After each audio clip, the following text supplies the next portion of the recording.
Bonjour, dans cette vidéo je vais vous parler du petit déjeuner, le petit déjeuner qu'il faudrait avoir si vous voulez respecter les grands piliers de la nutrition anti-inflammatoire fonctionnelle. Alors, pour comprendre ce dont on a besoin le matin, il faut comprendre la physiologie du corps, ce qu'on va aussi appeler la chronobiologie, parce qu'on ne va pas sécréter les mêmes choses au même moment. Et donc, qu'est-ce qui se passe le matin après cette nuit de repos, ce jeûne nocturne? Eh bien, on va se lever et sécréter une hormone qui est le cortisol. Cortisol, c'est une hormone dont on a besoin pour vivre, et surtout dont on a besoin pour se lever le matin du lit. Donc cette hormone, elle a la particularité bien, de nous donner de l'énergie, mais elle a aussi une autre propriété, c'est qu'elle a une propriété glycémiante. Elle va faire monter la glycémie le matin pour monopoliser les sucres, mettre en route le système. Donc on a déjà un taux de glucose le matin qui augmente grâce au cortisol et qui nous permet de fonctionner dès le matin. Alors, quand on mange du sucre le matin, eh bien, on va rajouter par-dessus ce taux de glucose qui est idéal grâce à notre cortisol, eh bien, du surplus en fait, une glycémie, on va faire monter la glycémie, ce qui a des chances de provoquer eh bien, un surplus en fait, et donc après des hypoglycémies réactionnelles. Donc le fameux coup de barre du milieu de la matinée, il est principalement dû à votre petit déjeuner trop sucré. Voilà, tout simplement.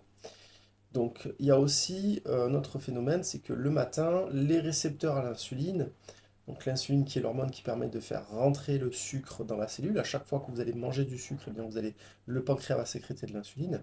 Eh bien le matin, ces cellules sont beaucoup plus sensibles, ce qui fait que lorsqu'on mange le sucre le matin, eh bien on va faire monter l'insuline aussi, qui est une hormone aussi de stockage, donc qui aussi participe à la prise de poids, etc., à l'inflammation aussi. Donc le matin, si on ne veut pas provoquer un pic de glycémie, un pic d'insuline qui n'est pas nécessaire, si on ne veut pas provoquer de l'inflammation, etc., eh bien il ne vaut mieux pas consommer des sucres. Le problème, c'est que le petit déjeuner à la française est peut-être un des pires petits déjeuners que nous puissions faire, puisque le pain blanc c'est du sucre et souvent dessus on rajoute de la confiture. Les brioches, les céréales du matin, même l'avoine sont des petits déjeuners à éviter. Alors, qu'est-ce qu'on a vraiment besoin le matin? Eh bien, on va essayer de plutôt consommer des protéines et du gras. Alors, pour quelles raisons? Eh bien, parce que les protéines ne vont pas provoquer cet effet d'augmenter la glycémie et l'insuline, mais en plus, elles ont d'autres propriétés très intéressantes pour nous dès le matin. Ce qu'il faut savoir, c'est que le matin, déjà, notre capacité d'acidité au niveau de l'estomac est grande. On a rechargé un petit peu le chlore, le chlore au niveau de l'acide chlorhydrique, pardon, au niveau de l'estomac, donc on peut bien digérer les protéines le matin, parce qu'il faut de l'acide chlorhydrique pour digérer nos protéines. Et donc, ces protéines, elles contiennent des acides aminés qui sont aussi les précurseurs des hormones qui nous intéressent, notamment la dopamine. La dopamine, c'est un neurotransmetteur de la motivation, du bonheur, de la joie, de l'entrain.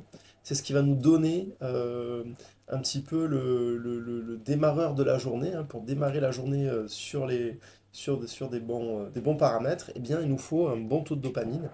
Et ça, eh bien, en mangeant des protéines, on va trouver dans les protéines un acide aminé qui s'appelle la tyrosine, qui est un acide aminé qui permet justement de fabriquer cette hormone. Il y a aussi une autre hormone qui nous intéresse, c'est toutes les hormones qui sont fabriquées par la thyroïde. La thyroïde qui va gérer une grosse partie du métabolisme, c'est une glande qui est vraiment très très importante au niveau de la santé en général. Et donc cette thyroïde, pour fonctionner correctement, elle a besoin de tyrosine pour fabriquer ces hormones qui vont nous permettre de fonctionner tout au long de la journée. Et donc, on va trouver cette tyrosine aussi, comme je viens de le dire, dans les protéines. Donc, pour la thyroïde, pour la dopamine, pour la sérotonine aussi, qui est euh, l'hormone du bonheur, etc. aussi. Donc, la sérotonine, c'est pour pas déprimer. On a besoin de cette hormone, hein, vraiment très importante. Quand on est en dépression, eh bien, on a des taux de sérotonine qui sont effondrés. Donc cette sérotonine, elle est fabriquée à partir du tryptophane, qui est aussi un acide aminé qu'on trouve dans les protéines. Donc voilà, pour toutes ces raisons, eh bien, c'est intéressant de manger des protéines le matin et d'apporter aussi du gras, puisque le gras, eh bien, est une source d'énergie qui ne fait pas monter l'insuline, etc., comme le sucre. Les cellules peuvent fonctionner sur le sucre, le glucose, et le gras, les acides gras. Un autre intérêt des protéines le matin aussi, c'est que les protéines, elles ont un effet de satiété qui est vraiment beaucoup plus important que les glucides. Hein, donc quand on mange des protéines le matin, eh bien normalement on n'a plus faim, hein, du tout, jusqu'à midi, 13 heures, on n'a pas besoin de grignoter, on n'a pas de coup de barre, et vraiment ça nous tient au corps. Alors, qu'est-ce qu'on peut manger le matin? Eh bien, une des sources de protéines idéales, hein, c'est les œufs.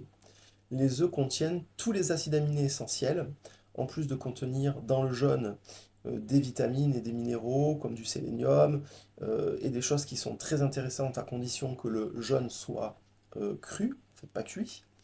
Donc quand les œufs sont au plat, c'est bien, c'est mieux.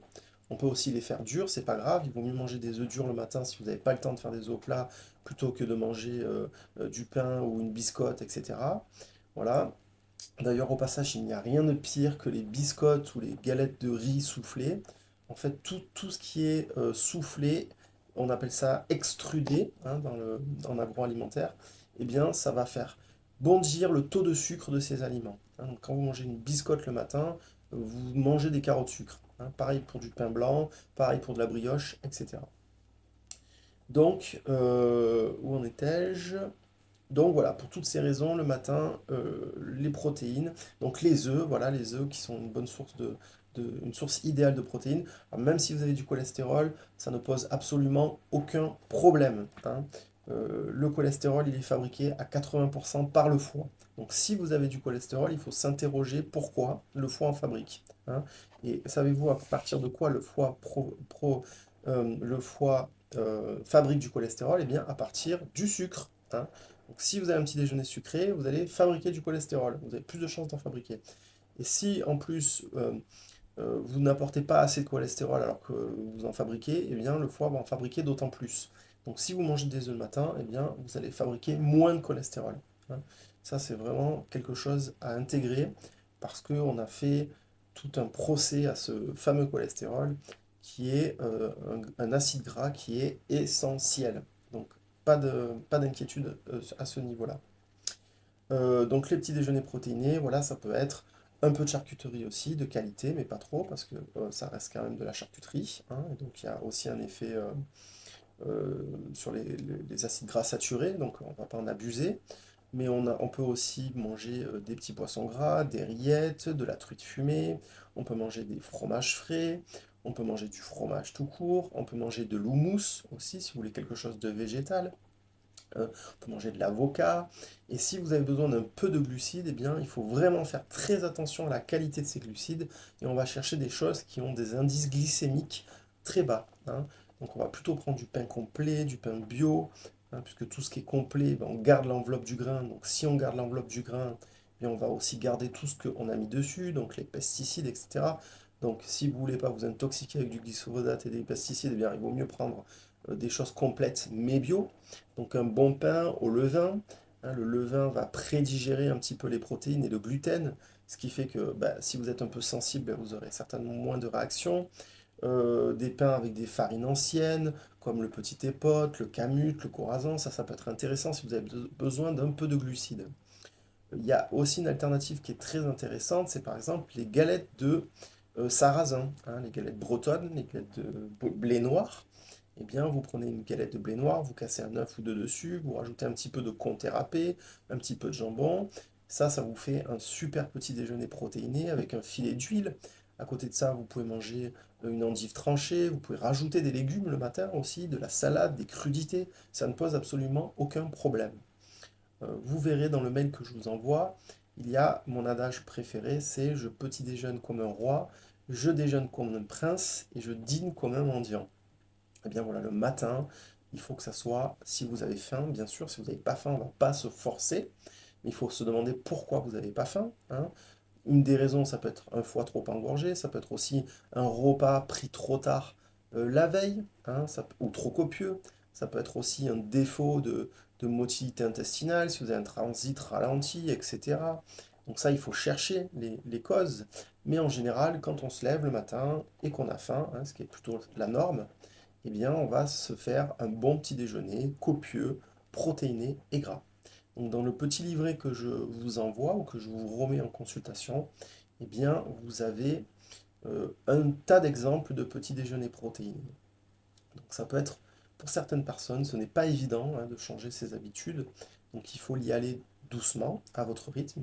Je vous encourage à essayer, hein, ça c'est vraiment le début, c'est essayer, hein, parce que quand on voit les effets positifs qu'on ressent, eh bien après ça peut motiver, puis les goûts changent, hein, on peut changer les goûts. Il n'y a pas de fatalité à ne pas aimer quelque chose, la façon dont on travaille, la façon dont à quel moment on va le prendre, etc. Si jamais c'est trop compliqué, il faut aller sur des choses qui soient un peu plus intéressantes que le pain, la brioche et les choses industrielles et transformées. Donc, on peut faire par exemple des puddings avec du chia, des graines de chia, du lait de coco. Attention aux laits végétaux dans lesquels on va rajouter beaucoup de sucre. Maintenant, aujourd'hui, c'est difficile de trouver des laits végétaux sans sucre ajouté. Il y a aussi un problème avec les carrageenan qui sont euh, des produits qui vont venir un petit peu épaissir le lait, mais ça, on sait que sur du long terme, ça peut avoir des effets irritants pour les intestins. Donc, si vous arrivez à trouver un lait végétal sans sucre ajouté et sans carrageenan, juste avec des oléagineux et de l'eau, eh bien c'est parfait. Donc faites gonfler vos graines de chia dans ce lait et vous pouvez dessus rajouter un petit peu de fruits rouges ou de graines ou d'oléagineux, hein, ou sinon de la purée aussi. Toutes les purées d'oléagineux sont assez protéinées. La purée d'amandes, la purée de noisettes, la purée de cacahuètes par exemple sont des purées d'oléagineux qui contiennent une bonne part de protéines. Donc voilà, vous verrez, il y a tout un tas d'exemples hein, dans ce petit livret. Donc voilà, à retenir le matin, le moins de sucre possible, même le sucre des fruits, hein, alors les fruits rouges, ils sont pas trop sucrés. Vous trouverez des tableaux où on classe les fruits par leur taux de leur charge glycémique. Par exemple, une banane moins mûre va être moins sucrée qu'une banane trop mûre, etc. Mais c'est vrai que le matin, on va quand même éviter hein, de manger des fruits trop sucrés qui vont faire éclater la glycémie aussi, hein, même façon. Sauf que dans les fruits, il y a des fibres. Donc les fibres sont quand même beaucoup plus intéressantes, donc il n'y a pas photo. Hein, il vaudra toujours mieux manger une banane le matin que manger une biscotte avec de la confiture, ça c'est sûr.